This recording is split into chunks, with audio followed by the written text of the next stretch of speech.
Assalamualaikum warahmatullahi wabarakatuh.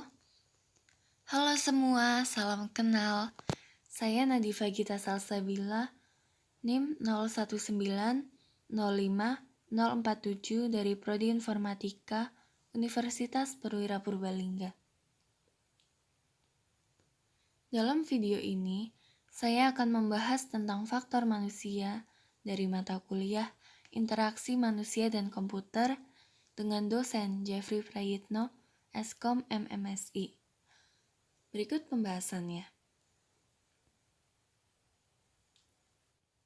Pemroses informasi. Manusia merupakan faktor penting dalam IMK, karena tanpa manusia, komputer tidak bisa berbuat apa-apa, karena fungsi manusia sebagai kontrol dan pemberi input pada komputer. Faktor manusia dapat dipandang sebagai sistem pemroses informasi. Yang pertama, informasi diterima oleh indera melalui saluran input atau output indera manusia. Lalu, informasi disimpan dalam ingatan atau memori manusia. Dan yang ketiga, informasi diproses dan diaplikasikan dalam berbagai cara. Kapasitas manusia yang satu dengan yang lain dalam menerima rangsang dan memberikan reaksi tentunya berbeda dengan satu sama lainnya. Dan hal ini menjadi faktor yang harus diperhatikan dalam merancang interface, karena dengan faktor-faktor yang berbeda itu, maka kita tidak dapat egois dalam merancang sebuah interface sesuai dengan kehendak hati kita saja. Kita harus memperhatikan kebiasaan dan bagaimana orang lain menerima dan memberi reaksi pada suatu rangsangan. Faktor manusia merupakan aspek penting dalam sistem komputer untuk membuat keseimbangan antara model sistem komputer dan manusia sebagai pengguna, maka perancang sistem juga harus memodelkan manusia dengan cara yang sama. Hal ini tentunya tidak mudah karena manusia lebih susah untuk diprediksi, kurang konsisten, dan kurang deterministik dibandingkan dengan komputer.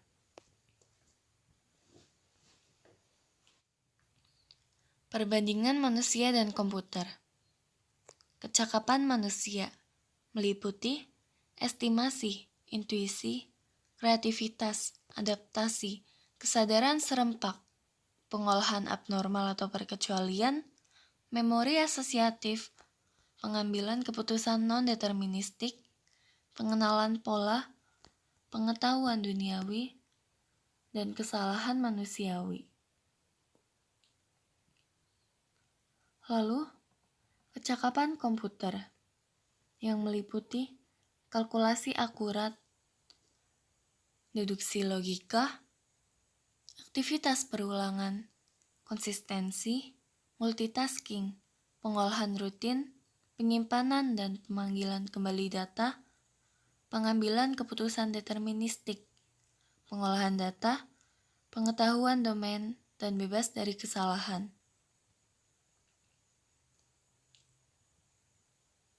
Lalu, saluran input-output.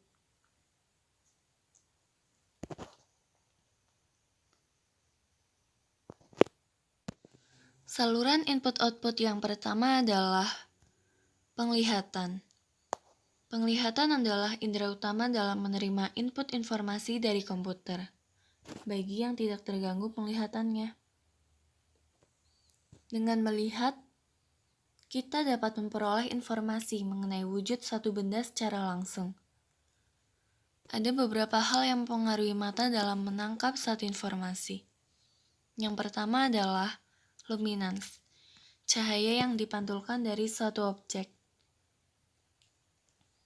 Semakin besar luminance suatu objek, maka detail objek yang dapat dilihat juga semakin besar. Hal ini dapat kita lihat pada lensa kamera ketika pengaturan fokus. Yang selanjutnya adalah kontras, selisih antara luminance objek dan luminance latar belakang. Tulisan yang memiliki kontras yang besar, misal warna hitam dan putih, tentunya akan lebih mudah dibaca. Namun, apabila menggunakan warna latar belakang dengan objek atau tulisan yang hampir mirip, maka akan lebih sulit untuk dibaca.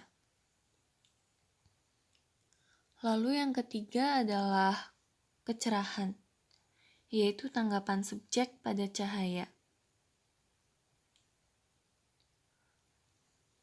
Kecerahan tidak memiliki arti khusus bagaimana luminans dan kontras. Namun, secara umum apabila suatu objek memiliki luminans yang tinggi, maka objek tersebut akan memiliki tingkat kecerahan yang tinggi juga.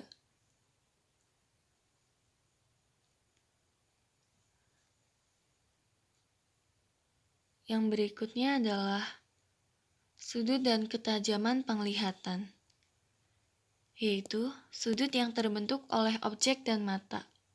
Ketajaman penglihatan adalah sudut penglihatan minimum ketika mata masih bisa melihat objek dengan jelas. Lalu, area penglihatan. Sudut yang dibentuk ketika mata bergerak ke kiri terjauh dan ke kanan terjauh. Area penglihatan ini bervariasi, tergantung dengan posisi kepala dan mata. Apakah keduanya diam atau bergerak?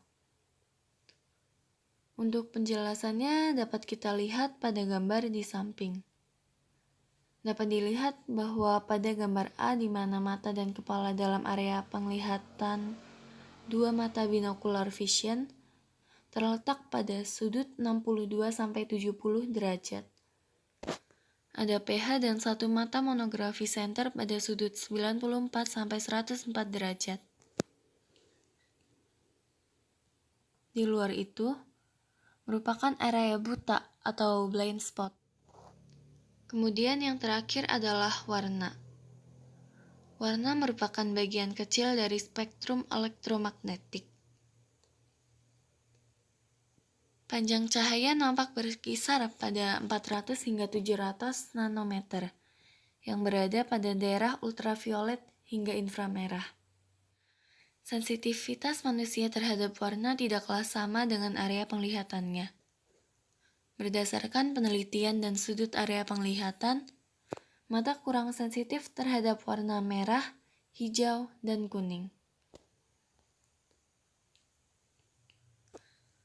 Saluran input dan output selanjutnya adalah indera pendengaran. Indera pendengaran merupakan indera terpenting kedua setelah penglihatan.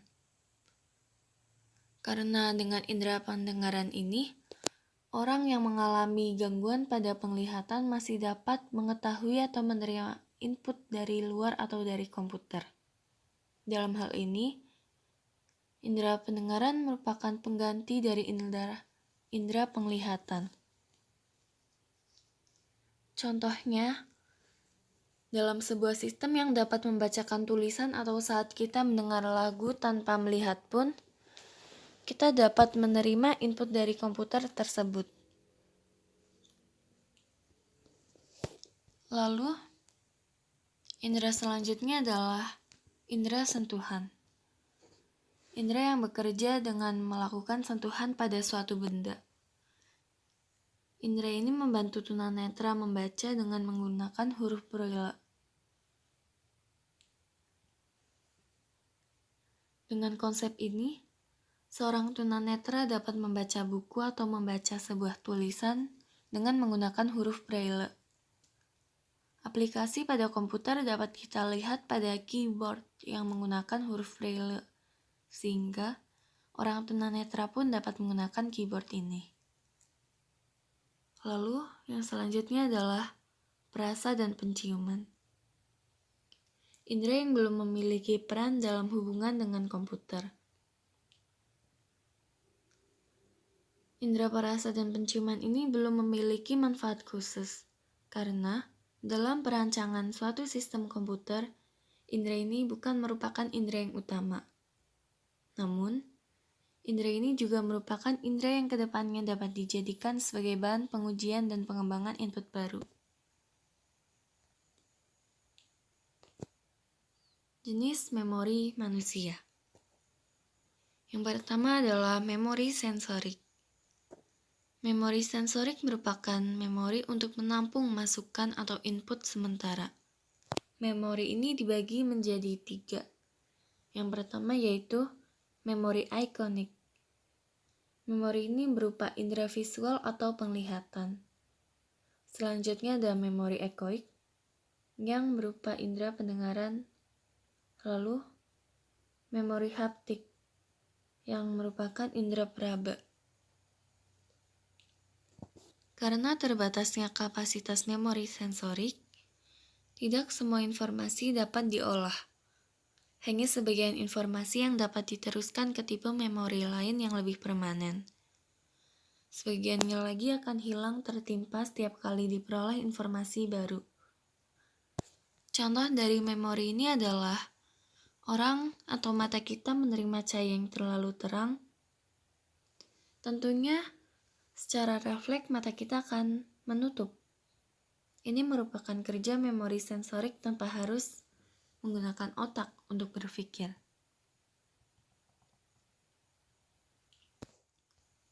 Memori selanjutnya adalah memori jangka pendek, yaitu merupakan memori yang memiliki ciri-ciri waktu akses cepat. Memori ini merupakan memori yang menampung informasi yang baru saja kita terima. Namun, memiliki kelemahan juga, yaitu memori lebih cepat hilang. Memori jangka pendek ini memiliki waktu penyimpanan sekitar 20-30 menit. Namun apabila dengan latihan tertentu, maka waktu penyimpanan memori sensorik ini dapat ditingkatkan. Yang selanjutnya adalah memori jangka panjang. Dibandingkan dengan memori jangka pendek, memori jangka panjang memiliki kapasitas yang besar. Akan tetapi, waktu akses dan proses pengolahan informasi ini lebih lambat. Karena dengan memori jangka panjang ini, informasi banyak disimpan di memori pusat. Akan tetapi, terkadang manusia tidak dapat mengakses semua informasi yang dimilikinya. Sehingga, inilah yang menyebabkan adanya sifat lupa pada manusia. Berbeda dengan komputer, ia dapat mengakses seluruh informasi yang ia miliki. Namun, memori komputer memiliki keterbatasan jika dibandingkan dengan manusia, yang tentunya memiliki memori yang sangat besar. Demikian pembahasan singkat saya, semoga bermanfaat. Salam inovasi. Wassalamualaikum warahmatullahi wabarakatuh. Terima kasih.